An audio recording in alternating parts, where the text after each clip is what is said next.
ไปปิ้นเอาโลดปิ้นเอาโลดเอาถุงยางไปใช้เอาโลดอันนี้ถุงยางนะฮะเด่นในหัวนั่นเอามาให้เล่าเนี่ยเอาโลดหลายดอกเอามันชุกคุ้งอยู่หันดาวน่ะค่อยหักบ่พอได้กินค่อยบ่กินมันบ่มีแนวใช่คันชีคันใช่กะอันเช้าอันมาเนี่ยแล้วปิดขึ้นไปเมียนอยู่ในตู้เย็นนั่นจังชิปหน่วยอยู่นานแล้วใครจะกินมันใช่แจ้วคนก็บ่ใช่เดี๋ยวหาปลาผู้ใหญ่เนาะบ่จักแนวสอนบ่จักผู้มองแหถึกอยู่ครบปดได้ใช่ก็มีเนาะใช่กุ้งใช่ปลามีครบปดข่อยนั่นครบสุดเลยน้ำเพิ่นเฮ็ดครับขนาดพอได้อันนั้นแหละพอได้กินอยู่ผู้เดียวนี่ก็พอได้กินอันนี้สิใช้รักมันนำบ่ว่าอย่างข้างๆเลยบ่แล้วบ่ได้ใช้แล้วข้างไปมาเอาดึงว่านมันก็ไปนำเลยเด้คันเฮาใช้รักมันก็บ่อันนั้นแล้วมันก็บ่เข้าบ่ไปแล้วปิ่นไปนำนั่นแหละใช้แต่ตัวลุ่มนี่แหละตัวกับตัวลุ่มกับตัวเทิงใส่เดือน6สิหามาอีกเพิ่นสิหาปลามาปล่อยอีกเดือน6สิลองเบิ่งคำเขาสิมาหรือสิลองเบิ่งมันสิตัวใหญ่ครับค่อยก็ปล่อยอันค่อยเอามาปล่อยน่ะ6ถุงอ๋อตัวนี้พ่อใหญ่ก็ปล่อย6ถุงพ่อใหญ่6ถุงบ่ได้ปลายังพ่อใหญ่ปล่อยพ่อใหญ่ปลาเกล็ดแลบแน่ปลากินหญ้าปลานิ่นคำมันมาปล่อยน่ะ6ถุงนั่นแนวละ2บ่เนาะ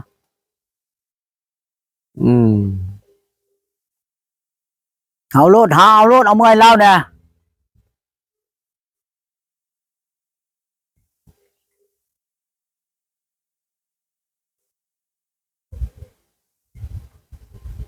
หัวจะเฮ็ดห่านนั่นนี่อีกว่าเฮ็ดตู้น้ำบ่แม่นห่านเฮ็ดตู้หักยังบ่ทันได้ไม้ยังบ่ได้ขุบเนี่ยหาไม้มาอยู่บางเช้านี่หาไม้อยู่ใช่ป่ะเนี่ยไม้อยู่สิเฮ็ดจนห่านนั่งเย็นอยู่นี่นะพ่อใหญ่เฮ็ดเองนี่เฮ็ดเองนี่แล้วสิลงไปตัดเอาลักมันอยู่พุ่นแล้วก็ขึ้นมาน่ะก็สิเฮ็ดนี่บ่ได้ชวนบ่เจิดบ่จังชวนบ่เจิดมาตัดซอยเราบ่ได้มาอันใดชวนบ่เจิดมาตัดซอยมาเฮ็ดซอย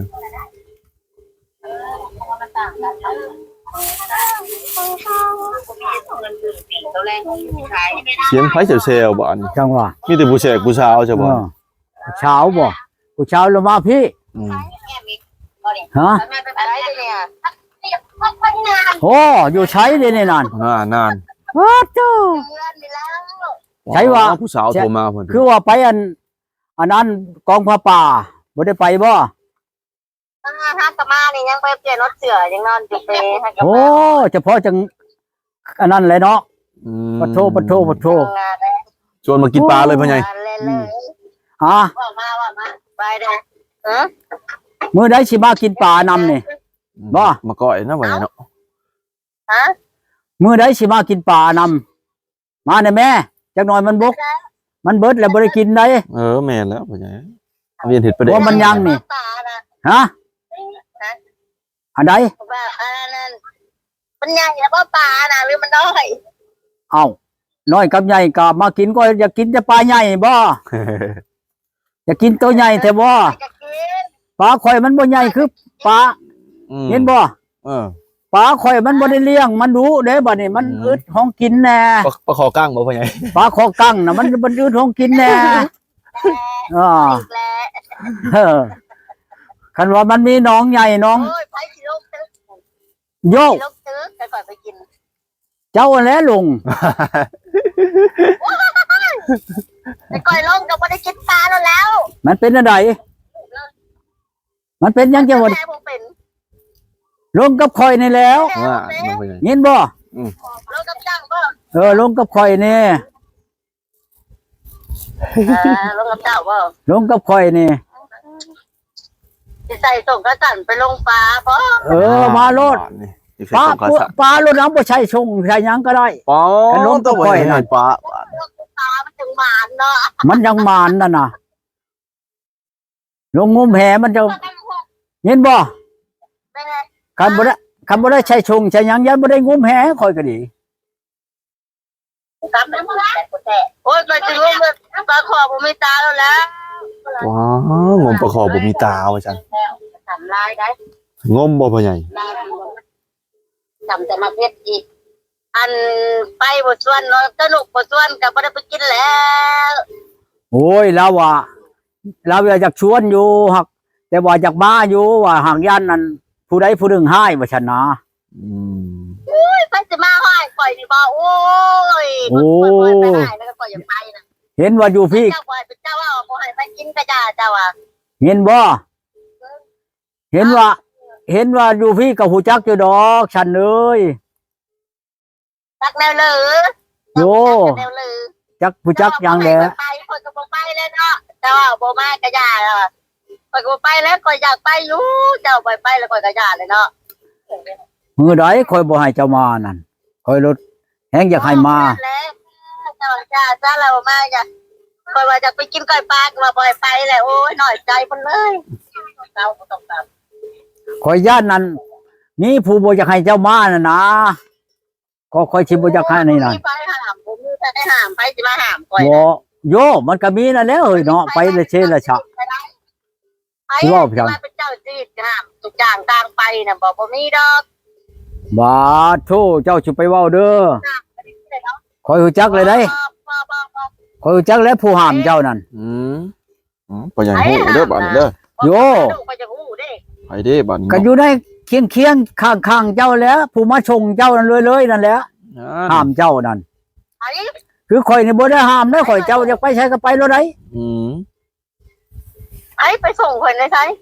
เอาจักไผแล้วมาชงเลยอยู่นำมาชงในเฮือนนั่นอย่างงี้ ไอ้เหรอ อย่างงี้บ้านเจ้าแล้วเว้า ลูกแห้งกาแห้งกาแห้งคาบคำเว้าเตเว้าตัวเจ้าฟังเนี่ยโอ้ยเป็นเสือกำกากำแม่งกว่า อืม ก็ยังให้มีผู้วักวาดอยู่ก็จังจะสบายกันเนี่ยกูมีผู้ห้ามเลยไปเตลิดกูมือ อืม ไปอยู่ ซื้อมาดูก็อย่ากูเด็กก็จะเอาเงินในเขาอีกกูเขาเว้านะ อ๋อเอาเงินให้อีกเลยเนาะ ข่อยสิว่าข่อยนี่บ่เว้าเนาะข่อยจะแฮงอยากได้เงินนี่ นี่ผู้ห้ามผู้หวงอะนะนี่ผู้ห้ามผู้หวงก็ดีใจแล้วก็จะกูจักซื้อว่าผู้ห้ามมันซื้อเขาได้ใดผู้ว่าซื้อเขาได้ใดข่อยจะได้สบายใจกันนะ บ่ชัน จะได้ดีใจกันนะ ชันเลยอันเดี๋ยวนี้อันนั้นแหละบ่คู่มือนี่ยาพังแล้วบ่พังก่อนนั่นยาแล้วบ่เดี๋ยวนี้นะยาพังแล้วบ่ พี่ช่างบัดชายเขาอีกบ่นะผู้ใดได้โทรมาอีกบัดเนี่ยอ๋อโตโหเซลเนาะโอ้หน่วยนี่บาดป้าช่องหน่วยผู้ใดนี่เด้ตั้งกล่องจ้ะไปพี่น้องเอ้ย มื้อใดสิมากินปลานั่นโทรบอกเด้อ เมื่ออื่นนี่สิไปใส่ข้อมื่ออื่นนี่บ่ได้ไปใส่ว่ามื่อ หมอเบิ่งดูมื้อใดสิมานั่นบอกแม่นก่อนได้สินึ่งข้าวท่า อืม มาพัดบ่ได้กินข้าวก็ปานบ่ว่าแล้วเฮ้ยเนาะ หนึ่งข้าวตาก่อยมีอยู่2หัว ชามวดก็สินึ่งก็เจ้ามานั่น แม่นบ่ อ๋อบ่ได้ว่าแม่น บ่ เนาะ ได้ไปใส่ข้อ ข้ามือ อันนั้นแล้วจะบอกเจ้าว่าบอกล่วงหน้าเด้อก็สิมานั่น มื่นไปใส่ข้อมือบ่ได้ไปเอาอะไรว่าไปหาไปอันเจ้าละน้อยไปก้อยปลาให้กินบ่แม่นบ่ ข่อยจะให้เจ้าไปชวนเอาชาวละน้อยนั่นแน่ว่ามานํกัน เออ เอาข่อยสิไปชวนเราได้ดังข่อยแต่ข่อยผู้เดียวยังบ่จักทางไปเลย เอ้าก็ให้ชาวนกไปเอาเจ้าแล้วก็ขึ้นไปชูเอาอันชาวละน้อยแล้วก็มาแหละ เออ เอาเบาโทนแน่เห็นบ่ ฮะ เอาเบาโทนแน่เอารถเบาโทนน่ะมาน่ะมันจังได้หลายคน เออ ข่อยเก่งไปบ่ เอารถเก๋งน่ะมาโลด อืม บอกเบาต้นรถเจ้านะ บ่ยากดอก มื้ออื่นบ่ได้ไปซะดอกว่าฟังมื้ออื่นนี่สิบ่ได้ไปซะดอกมื้ออื่นนี่ เขาบ่ได้ไปเลยหมู่เจ้าไปชูเบาโทนโลดก็สิโทรบอกเบาโทนเด้อ อืม ลืมมื้ออื่นนี่ยังไปนาแซง แน่เห็นบ่ มื้อ ฮะ ก่อน แน่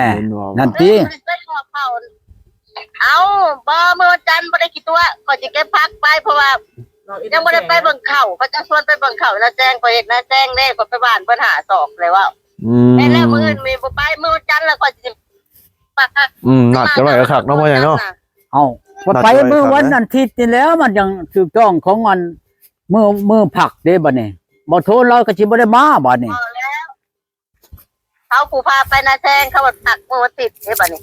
อันนี้คนไปกินปลาแต่บ่ได้มีผู้เป็นพนักงานแต่คนมีแต่คนดูละล่าเลาะนี่ซื่อๆไปมือวันจันทร์ก็ได้นั่นว่าเขาพาไปบัดเขาไปเรียกไปงานก็แกมถามเขามาชวนไปมื้อนี้แล้วข่อยบัดพาไปจ้า เจ้า คนบุญหลายเนาะ เจ้านั่นเจ้าบ่เฮ็ดกองผ้าป่าน่ะบ่ชัน หมดแล้วแต่ยังกูอยู่วัดไปแล้วบ้านเขาไปแล้วเนาะบ้านข่อยก็ไปกินแต่ตอดต้นแล้วก็ไปกินข้าวอยู่วัดบ้านคนนี่แหละ เออ ไปกินมีขัว เอ มี อ ขัวมาพ่อ เดี๋ยวว่าเจ้านั่นเจ้าแล้วก็อธิษฐานนี่เด้อคันว่าอันเฮ็ดบุญเฮ็ดทานทำทานก็ดี เออ แนวใด เจ้ามือใดก่อนเคยเขาป่านะ อ๋อตัวบ้านนี่เนาะ เว้าในใดก็ฉันเว้าไม่บ่รู้ค่อยบ่ได้ยินคักเด้ในเจ้าเว้าแน่ๆนั่นถึกบ่อย่างนี้ว่าถึกเลข6โตจังเชียร์ตัวของพระป่าลองเบิ่งฉันบ่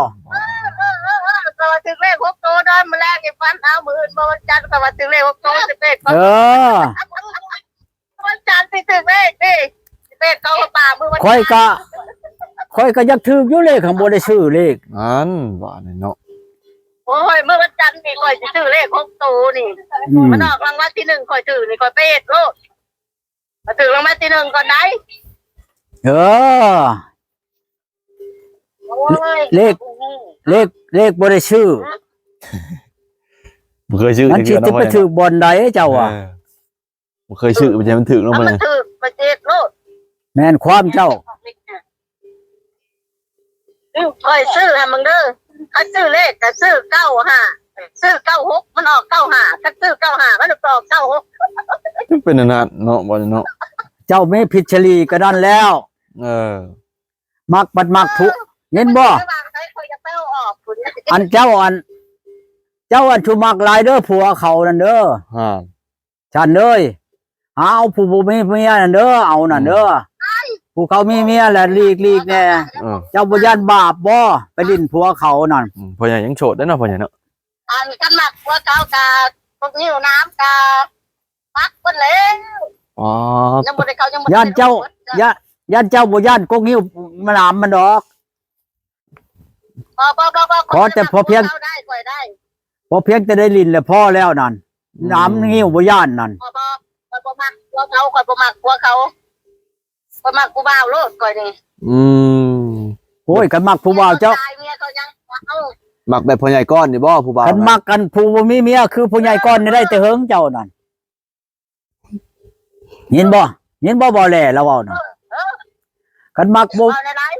บ่แลแล้วว่าคันบ่มีเมียคืออันผู้ใหญ่ก่อนนี่คันชาวชั้นมักได้แต่เฮิงเราอ่ะอันนี้เราบัดบ่เจ้าบัดบ่มักฉันมักผัวเขานั่นเขาบ่เอาติเอาบ่ได้ติบัดนี้เขามีเมียอยู่ โอ้ยพวกเขาข่อยก็บ่ได้มักพวกเขาหันมักข่อย นั่นแหละจังว่าผัวเขามักเจ้านั่นแหละก็เจ้าก็มักคืนนั่น โอ้ บ่ข่อยบ่ได้มัก บ่มีดอกเมืองใด พวกเขามัก เมืองใดพอเงินนั่น ข่อยบ่มักพวกเขากันข่อยมักข่อยก็เอาแล้ว มันจำเป็นเอาบ่ได้นั่นแหละเพราะเพียงจะมักกันซื่อ บ่ได้มักบ่ได้มัก เจ้าชิเว่าได้คนก็บ่เชื่อเจ้าเลยแล้วฉันเลยสิขึ้นกกไม้ปลายไม้ผลเว้าคนก็ยังบ่เชื่อเจ้า อ๋อต้องขึ้นชูงนี่เนาะพ่อใหญ่ มันค่อยมักเจ้าละเฮ็ดได้บาทนี่ นั่น บ่มีดอกเจ้านั่นเขาเจ้ามักข่อยน่ะข่อยเอาบ่ได้เว้าแต่ปีนี่น่ะข่อยเอาตั้งแต่ปุ๊1961พุ่นแต่1961ผู้ข่อยมักเจ้ามาเนี่ยเดี๋ยวนี้2,000ปลายแหละ เจ้าก็ขึ้นบ่งั้นแหละ จักเนาะข่อยว่าเจ้าบ่ได้มักข่อยได้เอานั่นโกกไม่ได้กระเช้าข่อยฝึก ก็แชวเนาะเสียงเนาะอยู่จะคนเด้ ตอนนี้เด้อมังนาวนะมันใส่ตำมังหงนี่ คันอยากได้แล้วมาเอาเด้อ งั้น เห็นบ่ ไอ้สนุกปิดมาให้ได้จังหวะ บ่ ไปเอา บ่ได้ว่าสิพากคันอยากได้แล้วมาเอา เจ้าแต่ก็มังนาวกับบ่ให้ป้านาวามักข่อย บ่ เจ้ากาบ่ให้ คันอยากได้แล้วมาเอาคนบ่ได้กี่ทีเจ้าอยากได้เท่าใดเอาเบิดกกมันเก่าไปโลดคันเจ้ามาเอา อ๋ เอ อง ต้องให้เบิดโกกหวานโหตัวนี้พ่อใหญ่ ฝากมาจากท้องหมากแต่ตามือหุงมาเมื่อวันจันทร์แล้วค่อยไปแล้วค่อยเจ้ากระสอบไปปิดเอาโลด เอาโลด เจ้าเชี่ยวรถไถมาแก่เอาเข้ามาโลด เออแต่ฝากมาก่อนจากท้องหมากค่อยใส่ตามือหุงนี่ บ่คนสิ ไปเมื่อวันจันทร์แล้วค่อยสิปิดอะไร คนสิพากเมื่อจะให้เบาโทนนี่แหละยาย เจ้าก็ใจดำมาดิเนาะ มันบ่แม่นใจดำข่อยอยากให้เจ้ามา อืม เอาข่อยก็จะว่าข่อยสิไปเมื่อวันจันทร์ก่อน บ่เจ้าตัวข่อย เรียกแล้วมือข่อยไปแล้วข่อยสิปิดเอาแต่ฝากไม่ข่อยจากท้องหมากก็ได้ใส่ตามือหุงนี่แต่ยาเมื่อวันจันทร์แล้วเจ้าบอกข่อยได้ข่อยไปข่อยสิปิดเอาเบิดโลด เอาเบิดโลดก็เอาโลด เมียค่อยบอกนี่ งาน เมี ยาย ค่อยนำบอก งาน ไป เขาหน้าหมด ไปทอด บ่ข่อยเด้อคุยได้แน่บางล่างกันนะ บ่ชันนั้นไปทอดแล้วมาบ่อนกองพระป่าบ่ได้งานบ่ บ่ได้อยู่งาน เออ ได้เพิ่นก็งานนักวิทย์แม่ก็ข่อยบ่ได้อยู่ เอาเจ้า ไปกับงานกับหลายคน ก็เดี๋ยวว่าเจ้าภาพอยู่อันนั้นท่อไปเลยท่อโลดบ่เดี๋ยวนี้น่ะ เออ ก็เดี๋ยวว่าอยู่งานแล้วมื้อเช้าเพิ่นยังได้ทอดบ่แม่นบ่ไปเลยทอดแหละทอดแล้วเพิ่นงานต่อบ่ คนเฮ็ดบุญกองข้าวพร้อม บ้านใดอันไปทอดบ้านนาบ่หรือบ้านทง มาทงแต่ย่าบ้านทุกข่อยก็อยู่แต่ไม่ออกมาเบิด เออ หลาย